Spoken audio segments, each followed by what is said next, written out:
વડોદરા શહેરના ફતેપુરામાં પશુપાલકોના ગાયને બૂમો પાડીને ભડકાવ્યા બાદ ઢોર પાર્ટીના કર્મચારીને પોણો કિલોમીટર સુધી ઢસેડી લઈ જવાના મામલે કુંભારવાડા પોલીસે બે સામે ગુનો નોંધી કાર્યવાહી હાથ ધરી હતી।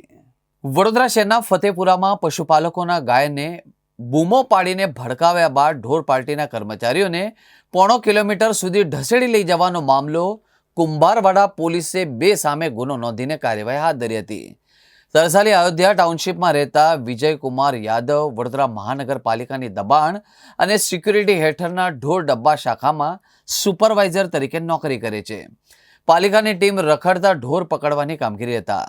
બપોરે 1:15 વાગે જૂના આરટીઓ રોડ પર ખીચડીખાના સાંઈબાબા મંદિર પાસે 4 થી 5 ગાય જોવા મળી હતી।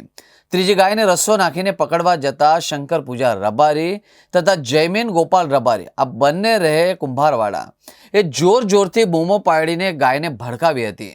આથી આ દરમિયાન ઢોર પાર્ટીના નવાપુરા શિવસાઈ એપાર્ટમેન્ટમાં રહેતા મહેશ પટેલના પગમાં રસ્સો ફસાઈ ગયો, જેથી એક ગાય મહેશને ફતેપુરા 4 રસ્તા સુધી એટલે કે પોણો કિલોમીટર સુધી ઢસડીને લઈ ગઈ હતી।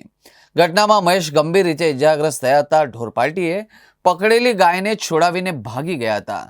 કુંભારવાડા પોલીસે બે પશુપાલક સામે ગુનો નોંધી એમને કાયદેસરની ધરપકડ કરી હતી।